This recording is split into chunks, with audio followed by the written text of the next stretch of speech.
Silakan ditampakkan di slide. PPK paruh waktu diberikan upah sesuai dengan ketersediaan anggaran di instansi pemerintah ini di diktum pertama. Kemudian untuk P3K paruh waktu diberikan upah paling sedikit sesuai besaran yang diterima saat menjadi non-ASN atau honorer. Atau kalau anggarannya tersedia sesuai dengan upah minimum yang berlaku di wilayah tersebut. Diktum ke-19. Sumber pendanaannya dapat berasal selain dari belanja pegawai, sesuai dengan ketentuan peraturan perundang-undangan. Kemudian pimpinan dari Kementerian Dalam Negeri sudah menerbitkan SE untuk paruh waktu itu menggunakan belanja tidak terduga apabila belanja pegawai pada APBD tahun anggaran 2025 belum cukup atau belum tersedia.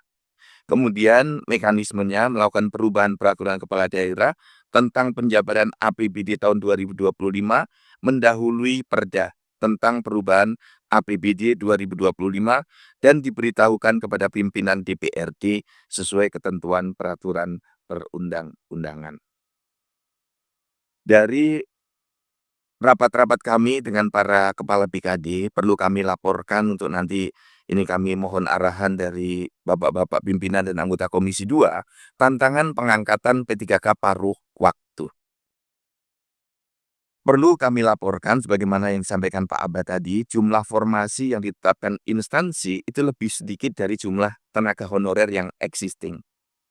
Kemudian belum tersedianya formasi terutama pada jabatan tampungan.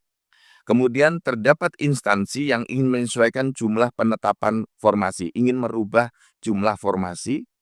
Yang keempat, terdapat instansi yang mengajukan penundaan seleksi P3K tahap 2 karena terkendala anggaran dan ingin memaksimalkan hasil seleksi P3K tahap 1. Kemudian yang kelima, adanya pelamar non-ASN yang tidak terdata dalam database BKN yang melamar CPNS dan tidak bisa mengikuti seleksi P3K. Dan ada juga yang sudah lebih dari 2 tahun tetapi merasa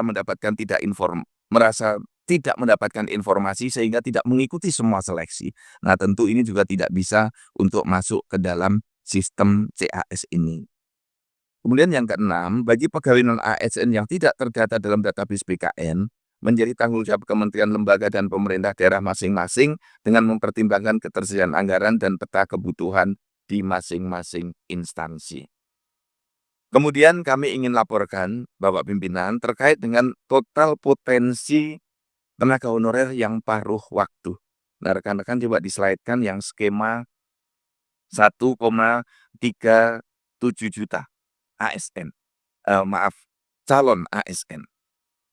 Yang saat ini sudah diusulkan untuk mendapatkan formasi itu ada 538 instansi yang sudah usul. Pimpinan ini menggembirakan karena progresnya sudah sangat bagus, sudah 1.068.000 atau 78%. Kemudian yang belum diusulkan ada 235.533 atau 17,2%. Dan yang tidak diusulkan oleh instansi 66.495 atau 4,9%. Nah, yang tidak diusulkan ini teridentifikasi dengan berbagai alasan, antara lain meninggal dunia, kemudian sudah tidak aktif bekerja, instansi menilai tidak ada kebutuhan di organisasinya, dan keempat, tidak tersedia anggaran. Kalau kita melihat secara lebih detail, Bapak-bapak pimpinan dan Bapak-bapak para anggota seluruhnya, kita petakan dari prioritas R1 sampai dengan yang atas permintaan sendiri mengundurkan diri dan TMS, itu datanya bisa kita lihat seperti yang ada di layar. Dari potensinya 1,37 juta, sudah diusulkan 1.068.000, ditolak 66.000, dan belum diusulkan 235.533 orang. Dan kalau kita melihat dari sisi alasan ditolak, tidak aktif bekerja ada 41,6%, tidak tersedia anggaran ini besar, kurang lebih 39,7%, hampir 40%. Tidak ada kebutuhan organisasi 17% dan meninggal dunia 1,6%. Bapak dan Ibu, ada juga dari data yang ditolak tidak diusulkan tadi, ASN-nya, itu kalau kita lihat 10 instansi yang paling banyak jumlah ASN-nya yang ditolak, sudah pasti ditolak menjadi bagian dari 66.000 itu, misalnya Kabupaten Mamuju, Provinsi Jawa Barat, Jawa Timur, DKI Jakarta, Kabupaten Tuban, Kota Malang, Kabupaten Sumba Barat, Kabupaten Bekasi, Kota Blitar, dan Kabupaten Boyolali. Ini yang 10 besar jumlahnya terbanyak. Yang di bawah ini masih banyak yang ditolak datanya yang sudah disampaikan oleh BKN ke instansi. Demikian Bapak Pimpinan beberapa langkah yang kami lakukan dan detail laporan kami untuk mohon arahan untuk kita tindak lanjuti bersama-sama.